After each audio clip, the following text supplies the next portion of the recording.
que oirán el testimonio de cómo empezó este grupo. Empezó el año pasado y aquí estamos. Chili, que es la encargada de la grabación, Dani, Manuel, Juanita, Gloria, falta Teresa, que debe llegar en un momentico, y Katia, que no nos va a poder acompañar, está recién embarazada y hoy se le presentó una dificultad.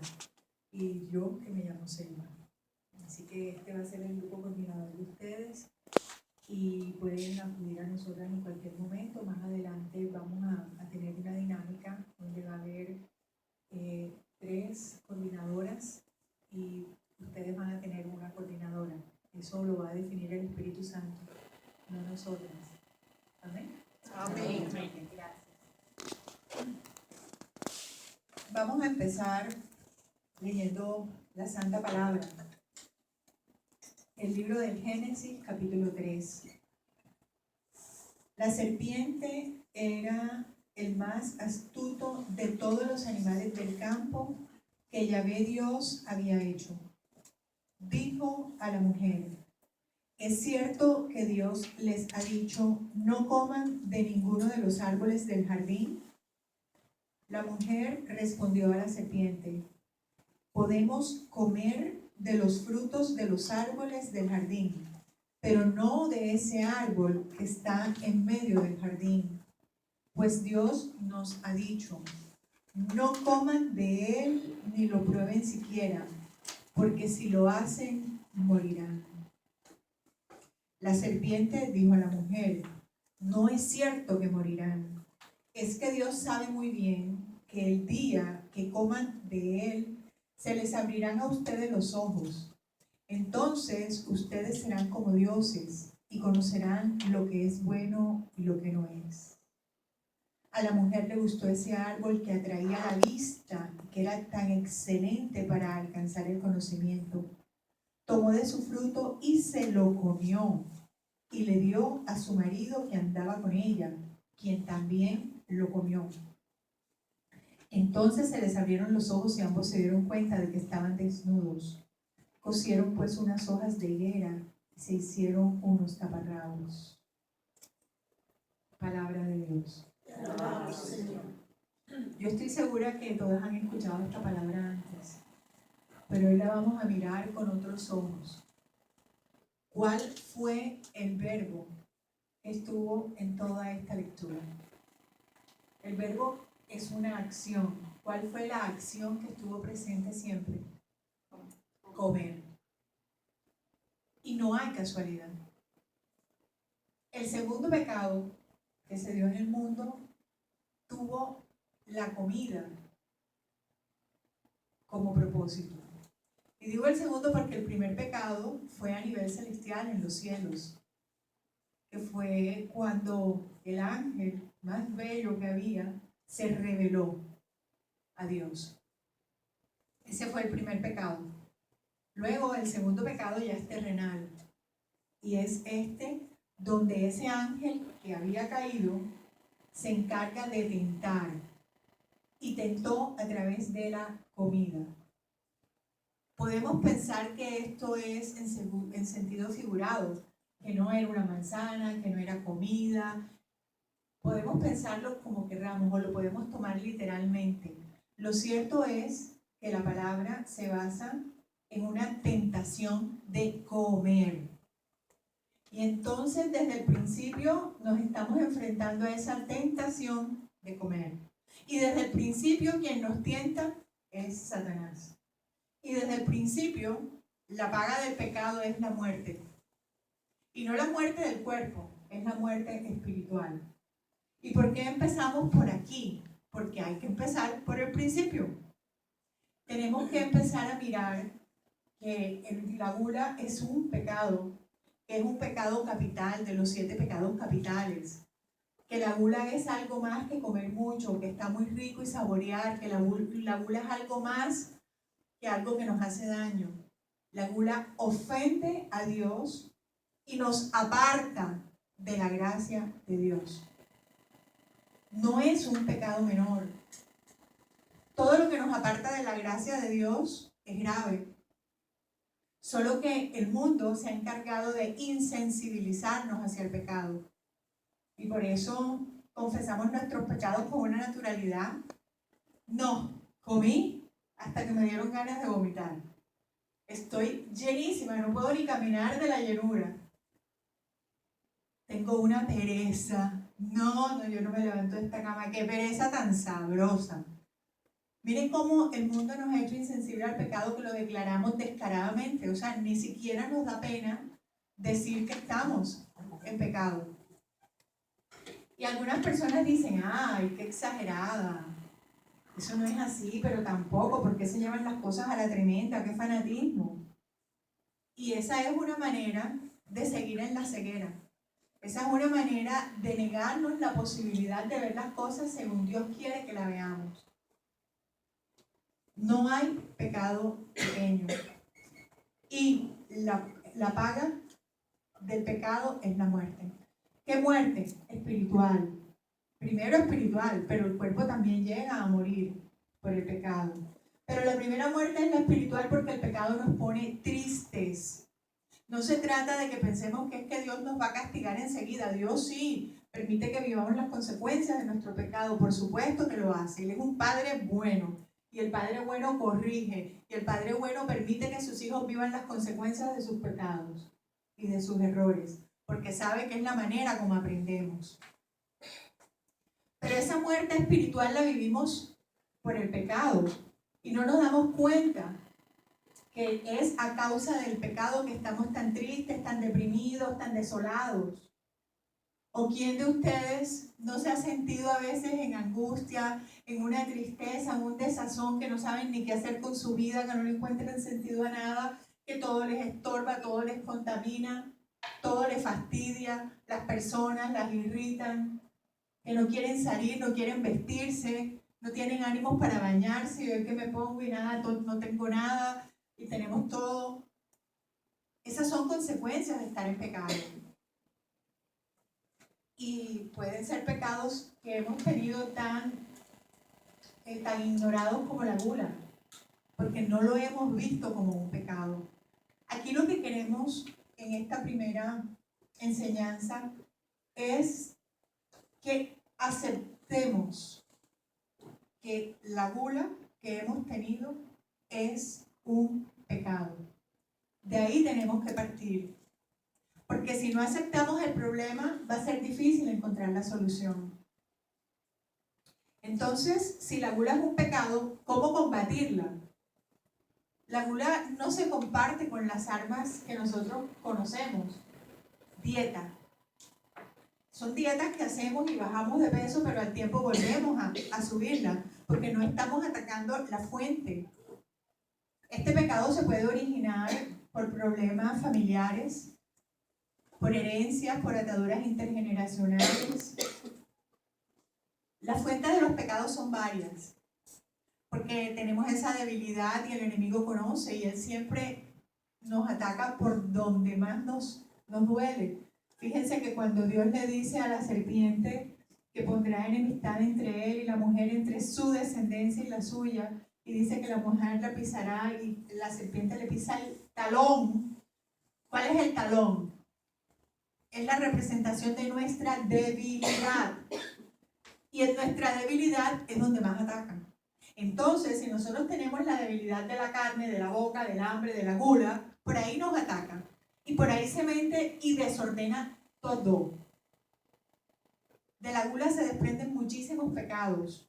De la gula se desprende ira, soberbia, egoísmo, envidia. Envidia nos enferma porque queremos estar como están las demás, porque no nos vemos como se ven las demás. Y la envidia también es un pecado y grande. Entonces, es como una gran puerta que se abre. Esa es la característica de los pecados capitales. Que se abre una gran puerta que abre puertitas pequeñas. Imagínense una casa que tiene las puertas grandes aseguradas, pero dejan una ventanita chiquitica ya sin seguro. Y viene un ladrón, grandotototote, que no cabe por esa ventanita y mete a un niño por la ventanita. Lo mete. Y ese niño entra y abre la ventana grande. Esa es la gula. Es la que abre las puertas grandes de muchas circunstancias, de muchas otras ocasiones de pecado. En los hombres, por ejemplo, más en los hombres que en las mujeres, no es que en las mujeres no, la gula dispara la lujuria a unos niveles asombrosos, porque con el sobrepeso ellos van perdiendo mucha capacidad para vivir su intimidad en plenitud.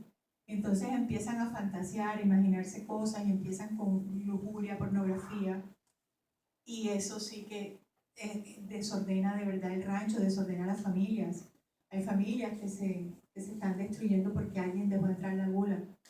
Entonces, no podemos subestimarlo. Pero les venía diciendo que seguramente todas sabemos que tenemos el problema y que durante toda la vida lo hemos llevado. Yo desde que nací, yo nací gordísima y eso sí fue la belleza, no, la locura. Qué niña tan bella, tan gorda. Y así me mantuvieron hasta que tuve uso de razón y dije, no, yo no quiero estar gorda, y empecé esta batalla. Pero siempre la hacía con las armas, digamos, materiales. Con armas que no iban a poder ayudarme a vencerlo. Imagínense ustedes si están o imagínense una batalla donde hay fusiles, donde hay ametralladora y la otra persona está con un machete o con un cuchillo. Es más o menos lo mismo. Si nosotros tenemos una batalla espiritual y estamos frente a un pecado, los pecados se vencen espiritualmente. Hay un combate, porque hay una tentación, hay una acechanza que todo el tiempo nos está diciendo, come, mira, come más, prepárate. O sea, es una cosa que empieza en la mente y va cogiendo forma y se traspasa al corazón y después a las entrañas y ya estamos cayendo. Entonces, si nosotros aceptamos lo que dice la palabra de Dios y aceptamos que la gula existe como una batalla espiritual, que Dios no se equivoque, que Dios nos está hablando en su palabra, vamos a aceptar que hay que hacer unos cambios y que tenemos todas las armas para hacer esos cambios. Estamos aquí, hacemos parte de nuestra iglesia y nuestra iglesia también nos da esas armas. Vamos a mirar en otra lectura, en una carta que San Pablo le hace a los Efesios, que también seguro todas han leído esta palabra, cómo es esto de que hay una batalla espiritual. Vamos a irnos a Efesios 6:10. Por lo demás, fortalézcanse en el Señor con su energía y su fuerza. Lleven con ustedes todas las armas de Dios para que puedan resistir las maniobras del diablo. Vamos a ir leyéndola despacio. Fortalézcanse en el Señor. Primer paso. Necesitamos fortalecernos en el Señor, en Dios, en nuestra fe, para con su energía y fuerza. ¿De quién es la energía y la fuerza? Es de Dios, no es la nuestra. Es la energía y fuerza de nuestro Padre. Lleven con ustedes todas las armas de Dios para que puedan resistir las maniobras del diablo. Todas las armas de Dios, o sea que son varias. Dios tiene armas. ¡Qué buena noticia! Y parece que están a nuestro alcance porque dice que las llevemos todas, o sea que son armas que no están por fuera de nuestro alcance. Las armas están ahí. Debe ser que no las hemos querido coger porque no lo sabíamos o porque no habíamos podido, porque no nos habíamos revestido de esa energía y fuerza del Señor para hacerlo. Y aquí es como dice San Pablo, es con tu gracia que me basta, no con mi fuerza. Y dice que para que podamos resistir las maniobras del diablo. Ok, el diablo existe. Y no solamente existe, sino que hace maniobras. ¡Wow! O sea que tiene estrategias. O sea que está presentando maniobras frente a nosotros. Esto es buena noticia a mi modo de ver, porque cuando uno sabe contra qué se enfrenta, ya tiene una parte bien ganada. El problema es cuando uno no sabe contra qué se enfrenta. Cuando de pronto vemos que nuestros hijos están en un comportamiento raro y no sabemos qué les pasa, qué tendrá, nos sentimos como impotentes y cómo lo ayudamos, pero ¿qué será lo que le pasa? ¿Será que peleó con la novia? ¿Y qué tal que le hayan dado drogas? ¿O qué tal que tenga problemas de identidad? ¿O qué tal que esté perdiendo la materia, el colegio? ¿O qué tal que le estén haciendo bullying? En fin, no sabe uno qué tiene y uno se siente desconcertado. ¿Y ahora cómo lo ayudo? ¿Verdad? No sabe uno contra qué se está enfrentando. Pero aquí el Señor nos está diciendo contra qué, contra quién nos estamos enfrentando. Y así como les decía que era necesario tener claro que la gula era un pecado, lo otro que tenemos que tener claro es que tenemos un enemigo que se llama Satanás. Y no debemos tener miedo a llamarlo por su nombre. Jesús lo llamó por su nombre varias veces. Incluso acuérdense aquel pasaje cuando Pedro quiso tentar a Jesús de que no padeciera la crucifixión. Cuando Jesús les dijo, me van a crucificar, y Pedro le dijo, no, que no te pase eso. ¿Qué le dijo Jesús? Apártate de mí, Satanás. Porque era una maniobra de Satanás. Y no fue la primera vez que Jesús se dio cuenta de que estaba enfrentándose a Satanás. A lo largo de las escrituras y de los evangelios vemos cómo él se enfrentó las tentaciones en el desierto. Y no podemos seguir pensando que la Biblia todo es un cuento que está escrito en sentido figurado, porque no es así. La Biblia está relatando cosas verídicas y reales que pasaron en la vida de Jesucristo, para hablar solamente de los evangelios. Entonces, teniendo esa segunda premisa clara, que hay maniobras del demonio que nos llevan al pecado, porque lo que quiere es quitarnos la gracia del Señor, lo que quiere es que nosotros empecemos una muerte espiritual a través del pecado. Tenemos que saber, bueno, ¿y a este enemigo por dónde se combate? Porque uno sabe muchas veces cómo combatir cosas a las personas. Las armas siempre serán las mismas, las más eficaces son las armas que Jesús nos dio. Pero de acuerdo a la circunstancia, uno utiliza una o puede utilizar la otra. Esto se pone mejor ahora, más interesante. Dice, pues no nos estamos enfrentando a fuerzas humanas. Esto es algo más que nuestro deseo de comer. Tenemos que entenderlo. Esto es algo más de que tengo hambre, pero acabo de comer y quiero repetir porque está muy rico. Esto es algo más que mi fuerza, esto es algo más que yo.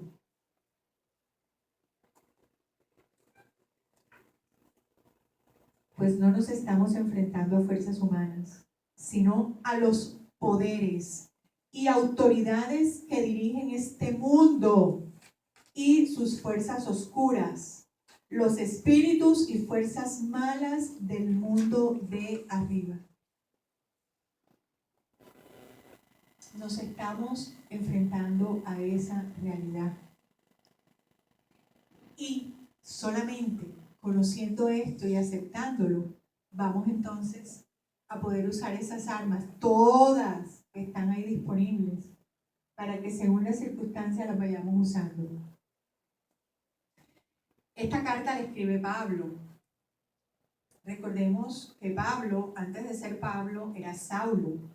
Y Saulo era un romano. Y como romano, era romano y era judío. Él defendía toda su fe judía. Por eso perseguía tanto a los cristianos, porque ellos no veían que Jesucristo, si fuera ese el Mesías que los judíos estaban esperando. Entonces, él escribe según la época. Y él nos va a hablar de una armadura como en esa época, como se vestían los judíos, sobre todo los guerreros judíos que se ponían todas estas armaduras que ahorita vamos a leer. Por eso él habla de casco, habla de sandalias, de cinturón, entonces de coraza, la coraza que se ponía. Entonces vamos a primero visualizar que Él nos está hablando como un guerrero. Y ustedes se van a imaginar a un soldado romano como se vestían mientras vamos leyendo cada una de estas armas, lo importante que tenían que ser para ellos. Por eso, pónganse la armadura de Dios, para que en el día malo puedan resistir y mantenerse en la fila, valiéndose de todas sus armas. ¿Cuál es el día malo para nosotras? El día en que pensamos que no vamos a poder superar esto nunca. El día que pensamos que la gula nos va a vencer. El día que pensamos que vamos a tener que estar con estos problemas de enfermedad psicológicos y físicos. Y la segunda charla va a hablar de eso. Que son muchos los problemas que hay en nuestro corazón, muchas las heridas que nos ha causado la gula, muchos los complejos, los dolores. Ese es el día malo, el día en que no queremos salir a la calle, porque nada se nos ve bonito. Ese es el día malo. El día malo es el día que comemos demasiado y después vamos a vomitar. Ese es el día malo. Qué día tan horrible. Y el Señor, a través de su apóstol, nos habla de que hay un día malo. Pero qué belleza, que inmediatamente nos dice que hay un día malo, nos dice cómo lo vamos a resistir y nos dice cuáles son las armas. Me parece que aquí se cumple que es una buena nueva todo lo que vino a traer el Señor a través de Él y a través de sus apóstoles. Es una buena noticia. Ese día malo puede acabar.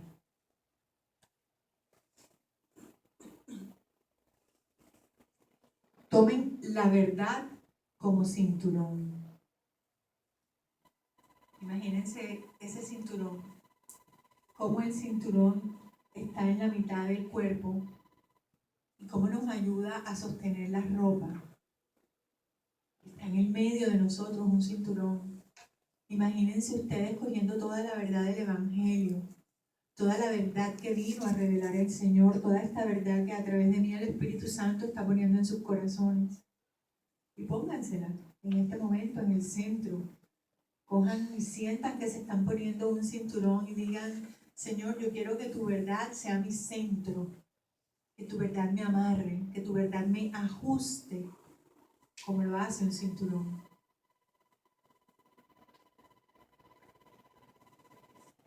Y la justicia como coraza. ¿Qué es la coraza? Lo que se ponía aquí en el pecho. Si nosotros nos revestimos de la justicia que Dios quiere para sus hijos, nosotros vamos a estar muy protegidos en nuestro corazón. ¿Y qué no es justo? No es justo que nosotros como hijos de Dios le sirvamos al demonio. Esa es la primera injusticia que cometemos, porque es que nuestra naturaleza es de hijos de Dios. Pero también nos dice la palabra que según a quién le servimos y según a quién obedecemos, seremos hijos de Dios o del demonio. Cuando estaba Jesús predicando y le dijeron: Jesús, ahí viene tu madre y tus hermanos. ¿Qué dijo él? ¿Quién es mi madre y mis hermanos? ¿Quiénes son? ¿Qué dijo él? Son los que obedecen la voluntad de mi Padre. ¿Quiénes debemos ser llamados hijos de Dios? Los que obedecemos a Dios. Por eso San Pablo hace esa diferenciación. A quien obedeces, ese será tu Padre. Entonces vamos a ser justos. No es justo que Dios nos cree, que Dios nos sostiene, que Dios nos ama, que Dios nos da todo y nosotros le seamos desleales haciéndole caso a lo que Satanás nos invita a hacer. ¿Por qué vamos a obedecer al enemigo que todo nos lo quita, que quiere nuestra muerte, que quiere nuestra condenación? Al que trae toda la maldad del mundo desde el principio hasta ahora. ¿Por qué le vamos a obedecer a él? ¿Eso no es justo? A veces pensamos que no es justo que estemos con este problema, que estemos gordas o que no es justo que tengamos todas las dificultades. Pero ¿dónde empezó la injusticia? ¿Quién inició con la injusticia? ¿Dios? ¿No? Dios no es injusto. Los injustos somos nosotros que los desconocemos a Él y pecamos y nos reímos de los pecados que cometemos. Yo, en lo personal, muchas veces me reí de las comilonas. Muchas veces me sentía tan satisfecha de los banquetes comilonas y banquetes que están repudiados en el Evangelio. Esa justicia puesta como coraza nos va a proteger contra la tentación. Porque cuando nos llegue la tentación y nosotros pensemos, esto no está bien, esto no es justo con mi Señor, no es justo con mi Señor que yo esté oyendo los susurros del asqueroso este. Entonces, eso va a ser una coraza que va a permitir que nos pongamos a salvo. Estén bien calzados, listos para propagar el Evangelio de la paz. Todos nosotros tenemos el llamado desde nuestro bautizo, porque cuando nos bautizan, nos hacen también sacerdotes, reyes y profetas. Y entramos a ser parte de una iglesia conformada por evangelizadores. Nosotros estamos llamados a evangelizar, pero es el Evangelio de la paz. ¿Y cuál es el Evangelio de la paz? El Evangelio del amor, el Evangelio del perdón, el Evangelio de la alegría, el Evangelio de la templanza. Cuando nosotros hacemos lo que Jesús nos pide, de ir y llevar la buena nueva, que es ir y llevarlo a Él, nosotros nos calzamos con ese Evangelio de la paz y eso también da protección. Porque acuérdense que lo más cercano que tenemos, el oído más cercano que tenemos a nuestra boca es el nuestro. Cuando nosotros vamos llevando ese Evangelio, el primero que oye es esto. Y ténganlo por seguro que es así, porque ahora he dicho cosas que tal vez nunca las había dicho antes, pero que el Espíritu Santo me las está poniendo. Y la primera que está aprendiendo soy yo. Cuando llevamos el Evangelio de la paz, el Señor hace que vivamos de eso, que nos inundemos de su paz y de su amor. Igual cuando nos llenamos de palabras horribles. Recordemos que la palabra tiene mucho poder. Mucho poder. Cuando llevamos el Evangelio de la muerte, que no creo que se llame Evangelio porque sería un contrasentido, pero cuando llevamos palabras de muerte, eso es lo que nos llega. Y así es como vivimos, según lo que hablamos. El Señor no se equivoca.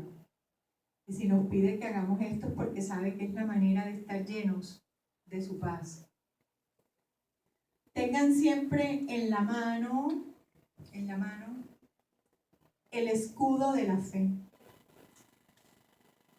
El escudo es lo que identifica a las familias. Acuérdense que las familias reales todas tienen su propio escudo. A nosotros nos identifica como hijos de Dios la fe que tenemos.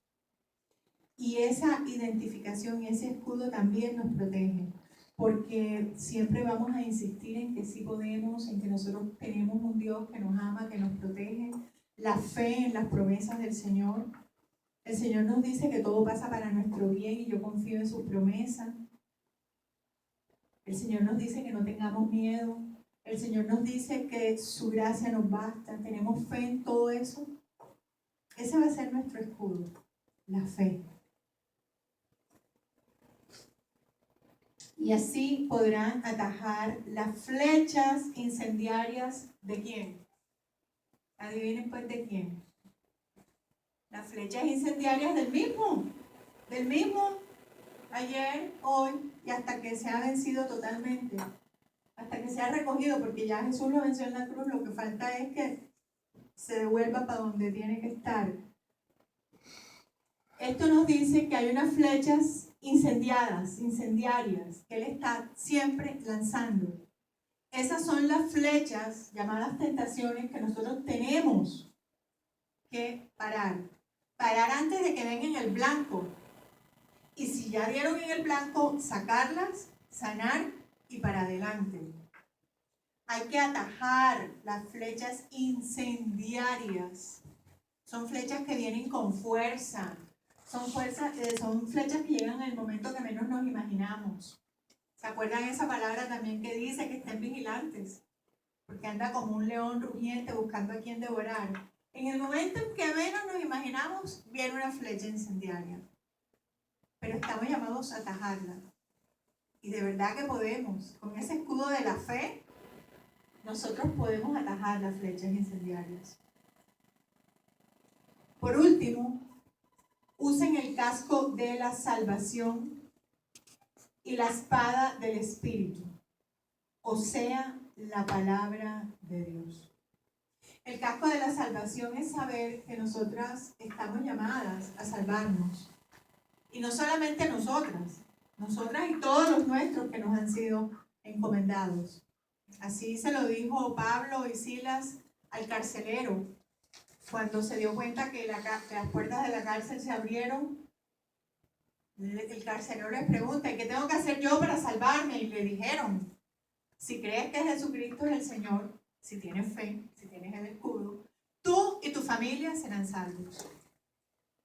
Ese casco de la salvación lo que quiere decirnos también es que nuestra meta es la salvación del alma. Nuestra meta en este propósito no es llegar a ser las más esbeltas, las más bellas, tener el cuerpo más perfecto. Esa no es la meta de este propósito, de este grupo. Nuestra meta es la salvación de nuestras almas. Nuestra meta es vivir en la gracia de Dios y vivir en el orden divino. A consecuencia de eso, vamos a tener una figura mucho mejor. A consecuencia de eso, vamos a poder decirle adiós a todas esas libras que nos sobran. Pero acordémonos que no todo el que tiene gula está gordo. Hay personas que sufren de gula y están delgadas. Por eso nuestro propósito aquí no es una dieta y listo, no, esto va mucho más allá de bajar de peso. Aunque dentro de este grupo hay algunas que han bajado más de 50 libras.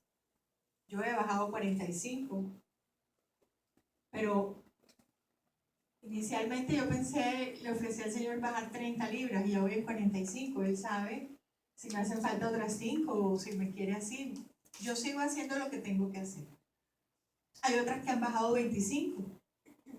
Eso es cada cual con el Señor y cada cual como el Señor lo va moldeando. Hay un tiempo para cada una. Lo importante es que todas están esforzándose en hacer lo correcto. Lo primero, el casco de la salvación. Es lo que necesitamos, nuestra salvación. Y la salvación llega en la medida en que caminemos en gracia y en santidad. Y la espada del Espíritu. Wow. La espada del Espíritu es una espada que todo lo corta al entrar, al salir. Es la palabra de Dios. La palabra de Dios tiene poder en sí sola. En la palabra de Dios están todas las pistas para la salvación. En la palabra de Dios están todas las armas. Miren, si no podemos dormir, la palabra de Dios nos ayuda a dormir. Hay un salmo que uno lee y es ya que empieza como uno a sentir que el Señor te está tomando entre sus brazos. Cuando nos llegan pensamientos que no debemos tener, en la palabra de Dios encontramos el versículo exacto. Miren que la palabra de Dios está ahí esperando que nosotros la tomemos. Cuando está uno decaído que piensa que no va a poder, y uno usa las mismas palabras del Señor: todo lo puedo en Cristo que me fortalece. Es algo increíble de cómo esa palabra llega y llega a levantarnos. Las armas espirituales implican que nosotros empecemos a vivir más en el espíritu que en la carne. Implica que nosotros veamos ese mundo espiritual a través de los sentidos, que sepamos que hay siempre algo más, que sepamos que es verdad que los ángeles existen, que sepamos que hay un ejército triunfante, que sepamos que el auxilio de Dios está ahí para nosotros.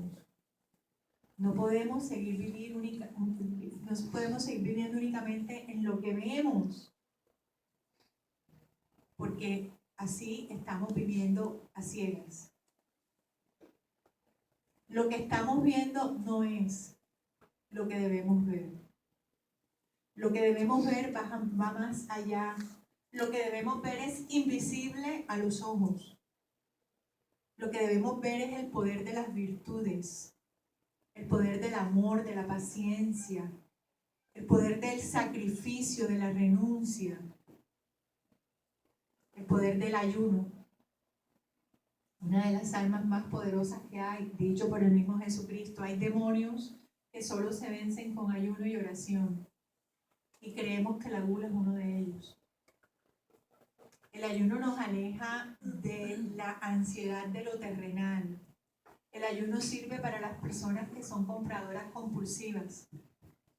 El ayuno sirve para las personas agresivas. El ayuno sirve para la ira. El ayuno sirve para cambiar el miedo por la certeza de que todo estará bien cuando lo entregamos en las manos del Señor. El ayuno sirve para ganar guerras.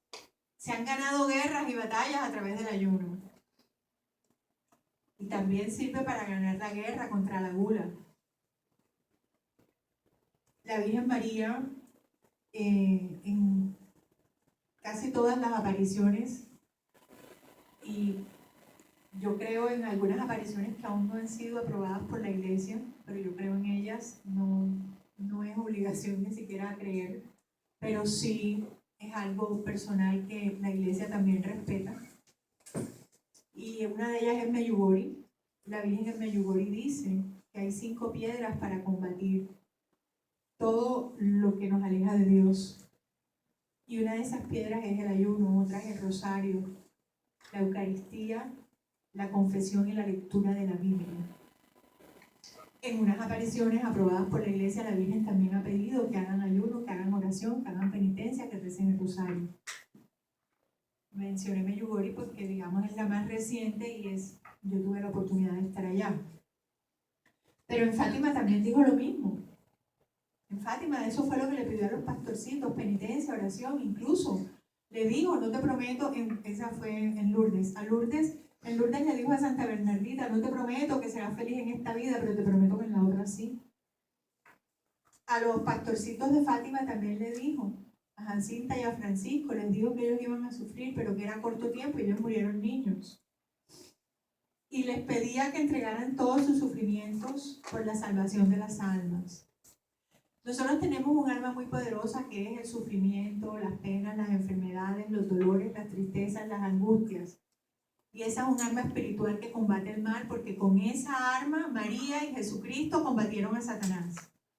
¿O qué creen que la Virgen hacía cuando veía a su hijo sufrir? Entregarle ese dolor a Jesucristo por la salvación de esos que estaban matando a Jesús. No era por los que creían en Jesús, ella pedía también por los que no creían en Jesús. Ahí tenemos el arma del perdón. El enemigo no puede contra el amor. El enemigo no puede contra la pureza. Por eso la Virgen María es tan atacada, pero siempre será ella y su hijo y su descendencia, que somos nosotros, los que vamos a poder combatir a Satanás. Porque nosotras somos hijas de Dios, pero también recibimos a María en la cruz. Y como descendencia de la Virgen María, nosotros tenemos potestad también para pisarle la cabeza a Satanás. Cada una de nosotras tiene esa potestad y tenemos que creerlo. Pero para hacerlo no podemos ir solas, desprevenidas. Tenemos que tomar todas las armas espirituales y comportarnos como verdaderas hijas de Dios, comportarnos según las virtudes de María, para que podamos, al igual que ella, pisarle la cabeza a nuestro enemigo. Cierren sus ojitos un momentico. Piensen en este momento en lo que han escuchado. Espíritu Santo, bendito, gracias. Gracias por todo lo que nos han dicho. Queremos en estos instantes apropiarnos de lo que era directamente para nosotros. El enemigo dispara flechas incendiarias, pero tú disparas sabiduría, tú disparas discernimiento, tú disparas fortaleza, tú disparas ciencia, conocimiento, dominio.